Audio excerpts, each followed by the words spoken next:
Anna, could you please introduce our first speaker? Yeah, Jafet Andersson is a senior researcher and coordinator for international development cooperation affiliated at the Swedish Meteorological and Hydrological Institute. His research interests are rainfall monitoring with telecommunication network and hydrological modeling.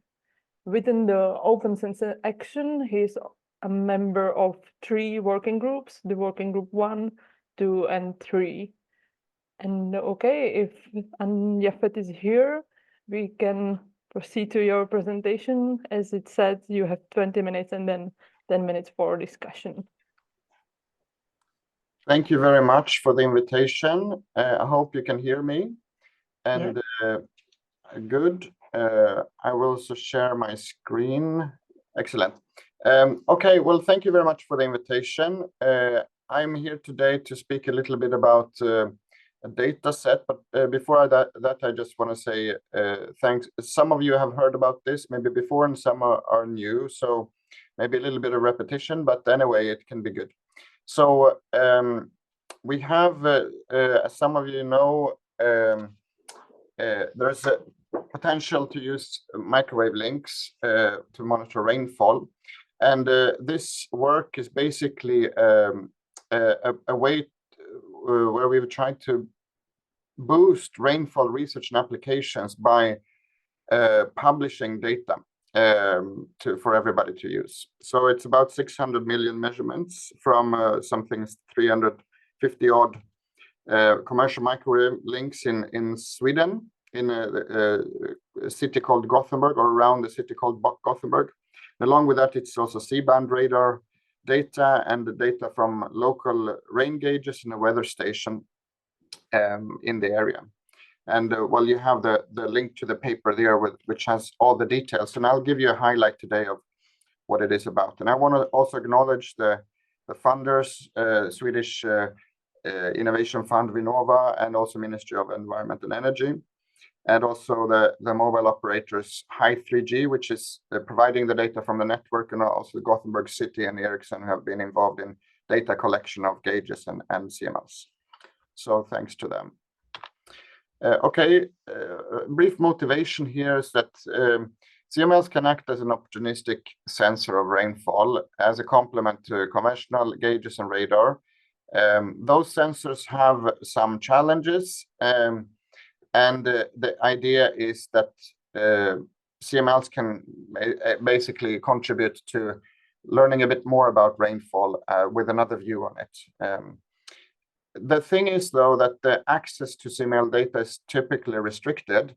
It's sitting with mobile operators, and there's been, well, mainly specific research group who've had access to it, which is not so easy then for research and innovation to apply.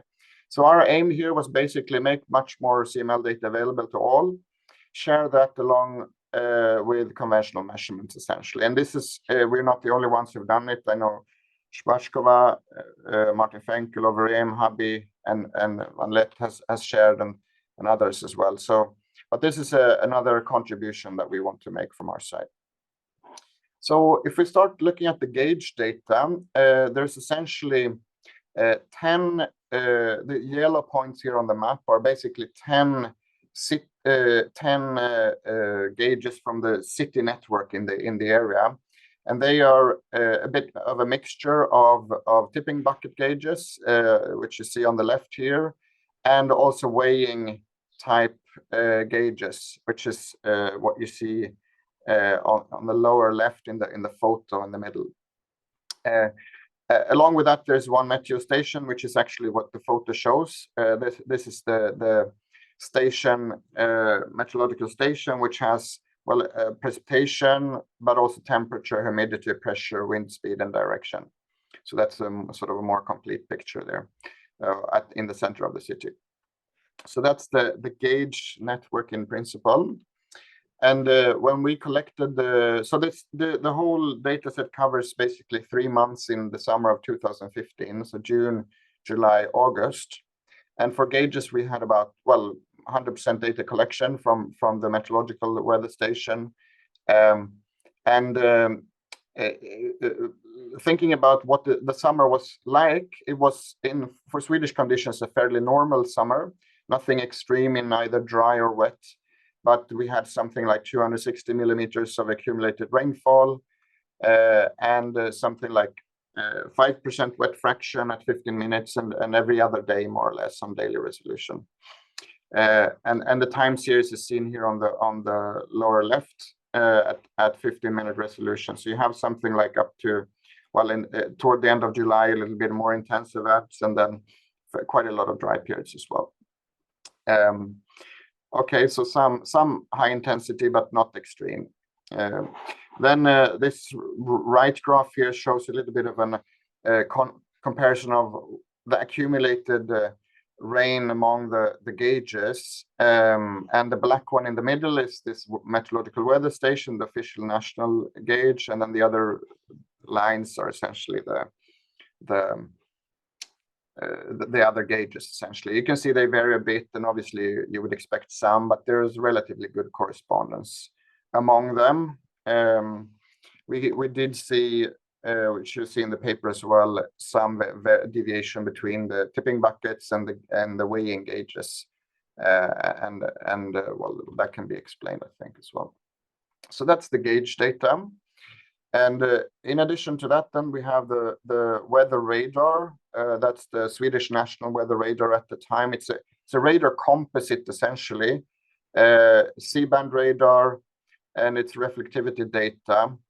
And it's 3 radars, which are neither of them are located very close. So we're looking at a fairly high elevation here, something like, well, it's sort of like a kilometer or so above ground. And this is then gridded to a 2-kilometer grid at 5 and 50-minute resolution, which was the operational radar at the time. It's a bit different now, but that's what it was at the time. Here we had almost 100% coverage, not exactly. Maybe some of you saw there was a blink in the video there, so there's a little bit of missing, but most of the time it was collected also. Something like 46 million measurements from there. Yeah, the video here showed sort of an event which I'll show a little bit later also, where you have a rain moving essentially from southeast to northwest, and there's a gauge that we'll look into a little bit later here as well. And maybe some of you saw, but the rainfall essentially moves a little bit further north, or at least the description of the rainfall according to the radar moves a bit further northwest than what we will see in northeast than the gauge. Okay, and then the third type of data is the commercial microwave links. So just maybe as a first, some of you are aware, but in this paper we use some terms to describe the data, and this helps later on to understand it in detail if you want to use it. So a node essentially is what we consider where the telecom masts are located, and then we have a sublink, which is essentially one time series of data, one connection between 2 antennas from a transmitter to a receiver, and usually they are well, they have 2 connections, one in each direction, or even more. In this data set, it's mostly 2, and that together is called a link. But there can be many links between 2, let's say, geographic locations, and in that case we call them hop. So those terms are used in the paper and the data later on, if you use it. The CML network is it's about 364 CMLs in Gothenburg, and you see the map here, more dense in the city center, and more sparse around it, and it's got a sort of a star topology along it as well. Here we measure a 10-second resolution, and the masts are provided with the true coordinates where they're actually located, and we have 2 variables, essentially received and transmitted signal levels. The links have frequencies from something like 7 gigahertz up to 38. And then the longest is something like 15 kilometers down to a few hundred meters, 500 meters or so. Mostly in the sort of just under 30 gigahertz range is where you find most of them, and also up at the 38 one. Okay, so looking a little bit of how the data collection was, we had relatively successful data collection. Something like 93% of the sublinks have data for about 99% of all time steps, of those 10-second time steps. Some more than 500 million measurements in total. And good to know also is that the transmitted signal level is constant for most of the data. This varies in different networks, but most of these were set as constant over this period of time by the operator. This is spread in the received signal level down to something like, well, minus 90 or so, which essentially has information. So this graph on the right here shows a little bit of the information available for rainfall estimation. Okay, I want to finish off a little bit with a case. So this was the video that I showed a little bit earlier. This is from the Torslanda, a bit north of Gothenburg, from the 25th of July in 2015. This was a relatively intense rain event that we have in the data. We have the three types of data, essentially, three sensors together in this graph. On the top, you have the gauge, the city network gauge, and the recording there on millimeter or minute, 1 minute resolution. So you're reaching a little bit over 1 millimeter per minute in the top there. In the middle, you have the microwave link located just to the west of it, and you have the pattern there. And on the lower panel, you have the radar and the signal of the pixel just overlying the gauge. So that's the one you see, the square here you see in the map.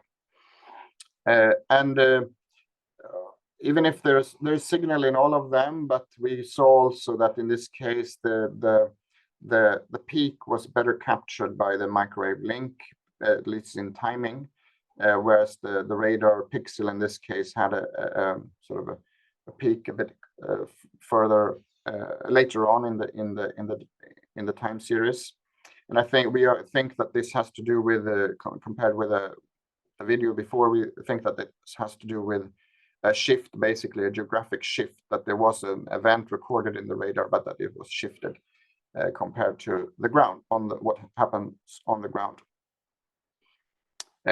Yes, so that's the event, and with that I just want to close basically, and encourage you to go with your phone and go and read the article if you're interested, or go and grab the data and do something useful with it. So hopefully this will be useful, and thank you for all. This is a group photo of our unit here, and it's certainly not a single man's job, but many have contributed to this work. So I want to acknowledge them as well. Thank you very much. Thank you, Jafet, for this very interesting presentation. I believe there are some questions from our audience.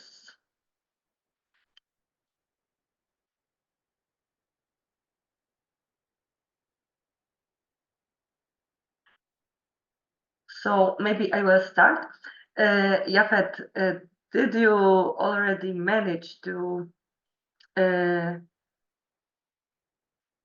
give this data to any other project, like to the people out of the OpenSense group, or did anyone test this data on himself? Are you aware of any of such case?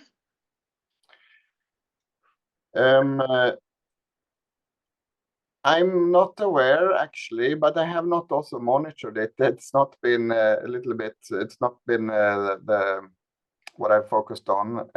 We have this particular data set. I'm not aware that anybody has built on right now. What has happened is, I know it's been included obviously in the OpenSense, and maybe others will mention that as well, by Ireland, for example, who and Christian, who've been working on it, and I think Max as well, to integrate it in the later steps. Another part, we have worked with another research team, but then it was actually another area, so it's not exactly this data, but this was a research team from Denmark involved. Yeah. Mm-hmm. And are there any plans to open similar data set for similar region, but for other period, for example? Because here you have just 3 months of data. Yeah. Right now, it's not in the pipeline, I can say. It's not in the pipeline right now, but our intent is to be open with what we have, and it depends a lot on what, let's say, the operators allow and what the situations are like. And these things, I have to say, they have a little bit changed actually with the security situation of last few years. It's not as easy as it was actually. So I don't dare to promise anything. Let's see what happens. But yeah, that's what I can say now. Mm-hmm. Perfect, thank you. I see that there is a question from Wojtek now. Hello, good morning, Jafet. Thanks for the presentation. I have a question. Are there also other meteorological variables as temperature, humidity included in the data set or not? Yeah, so it's temperature, humidity, pressure, wind speed, and wind direction. This is what we have, but it's only from one gauge, right? The orange one on the map on the right. That's the only place where it's measured. The yellow ones don't have this. This is only rainfall. Okay, so it's included. Yeah. In the. Okay, thank you.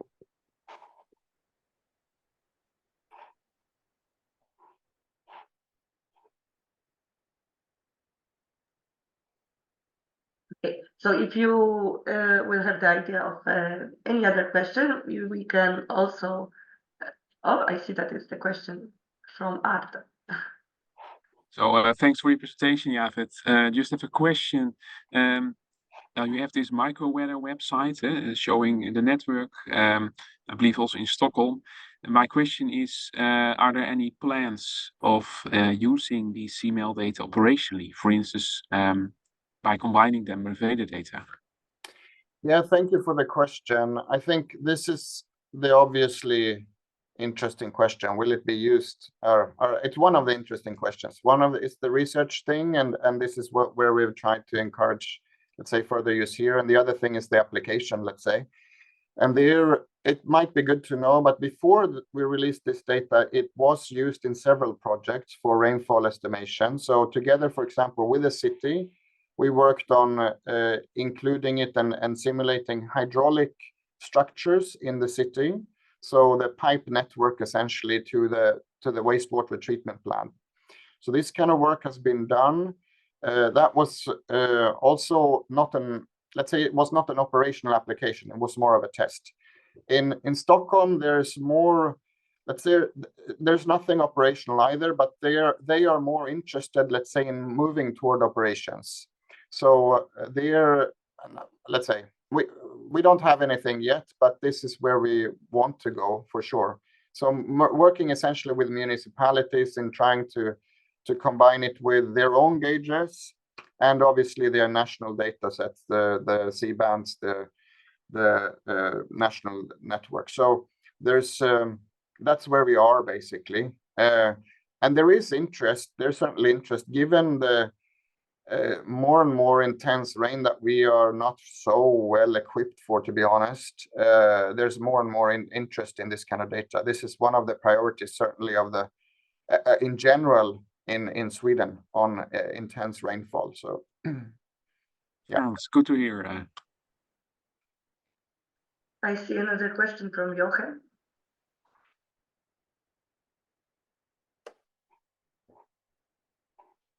Oh, here we go. Okay, thanks. Quick question about, oh, sorry, my video doesn't work.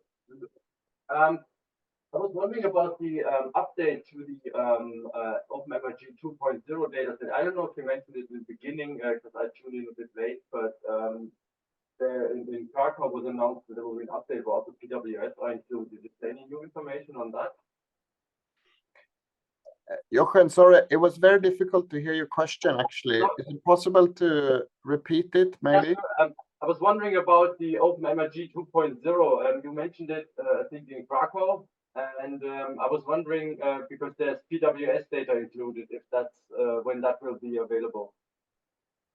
Yes. Okay, so that's a good point. So the personal weather stations, I actually don't know the exact status, but I know we have received an okay to publish them from the Netatmo team. Whether that is, gone through the mill of signing all the whatever documents that needs to be there to fully, before we can publish, I'm not actually sure and updated. I'm sorry, but it is in the pipeline. I can't say more than that right now, unfortunately. But it is coming. So there will be a set. It's good that you mentioned it. There will be a set with personal weather stations. That would be another additional source essentially that would add to this. And probably the interesting thing there is the number, the spread of them. As well, so that will be. I mean, some of the research done in Denmark that we published recently with Yanni, who's done the work there, is basically done that kind of analysis. So this I don't know, Jochen, but it's on the way. Okay, perfect. Thanks.